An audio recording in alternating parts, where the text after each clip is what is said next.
یو شپږو حالتونو کې په شپږو وختونو کې د قرآن تلاوت چې دی دا جایز نه دی.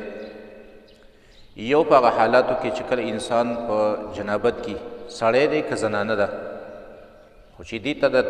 تقاضا د جنابت ده نو دی به قرائت د قرآن نه کوي. حدیث کې راځي عن علي بن ابي طالب رضی الله تعالی عنه قال، علي بن ابي طالب رضی الله تعالی عنه فرمایي وی كان النبي صلى الله عليه وسلم يخرج من الخلاء، رسول الله صلی الله علیه وسلم د بیت الخلا نه راووتو فیقرأ القرآن، د قرآن تلاوت به کاو، قرآن به لوستلو، ویأکل معنا اللحم، او زموږ سره به غوښه هم خوړله، ولم یکن یحجبه عن القرآن شیء، او نه به منع کاو رسول الله صلی الله علیه وسلم لره د تلاوت د قرآن نه بل هیڅ یو شي، لیس الجنابه، سوا د جنابت نه، یعنی یو د جنابت په حالت کې به رسول الله صلی الله علیه وسلم قرأت د قرآن نه کاو. دویم د قرآن قرأت چې منع دی او تلاوت په هغه زنانه منع چې هغې باندې د حیض بیماري ده یا د نفاس بیماري ده. حیض هغه بیماري چې په زنانو باندې په میاشت کې کومه بیماري راځي، نفاس هغه بیماري چې په زنانو باندې د ماشوم د فدا کېدو نه وروسته راځي. دا په حدیث کې راځي عن ابن عمر رضی الله تعالی عنه عن النبي صلی الله علیه وسلم، عبدالله ابن عمر رضی الله عنه د رسول الله صلی الله علیه وسلم نه روایت کړی دی چې لا تقرأ الحائض ولا الجنوب،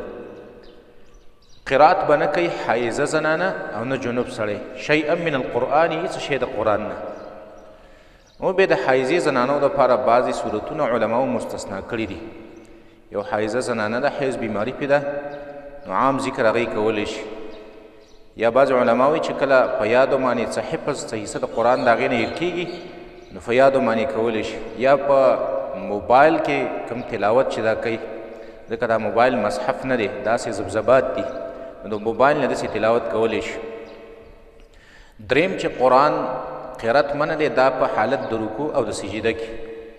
دا په حدیث کې راځي عن علي بن ابي طالب رضی الله تعالی عنه، علي بن ابي طالب رضی الله تعالی عنه فرمایي وی قال نهاني النبي صلی الله علیه وسلم، دا وی زه رسول الله صلی الله علیه وسلم منع کړی ما ان اقرأ راکعا او ساجدا، چې زه د قرآن قرأت وکم په حالت د رکوع کې یا په حالت د سجده کې. ځکه رسول الله صلی الله علیه وسلم فرمایي دا رکوع کې ده، دې کې د الله تعظیم بیانوي، سبحان ربی العظیم،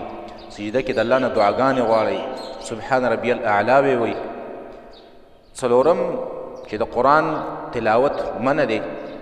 کله چې یو امام پسې ته شاته ولاړې او امام جهري قرأت کوي، په زوره باندې قرأت کوي، نو ته په هغه پسې شاته قرأت نشي کولی.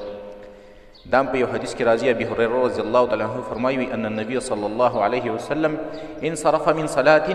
جهر فيها،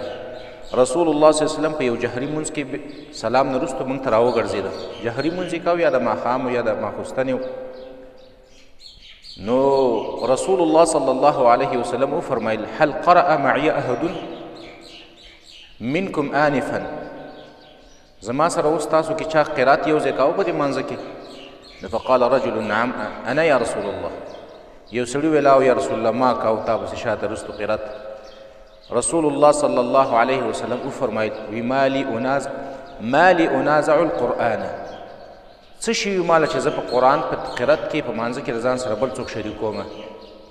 نو ابي هريره رضی الله تعالی عنه فرمایي فانتهى الناس عن القراءة مع النبي صلی الله علیه وسلم فيما جهر فيه، بیا خلق منع شو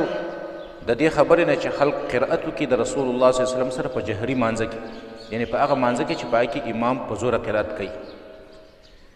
پنځم ځای چې په هغې کې د قرآن تلاوت دا جایز نه دی او صحیح نه دی، په کومو بیت الخلا کې یا مثلا یو داسې ځای دی چې په هغې کې ګند دی، سقا ځای دی، ګنده ځای دی، ځکه رسول الله صلی الله علیه وسلم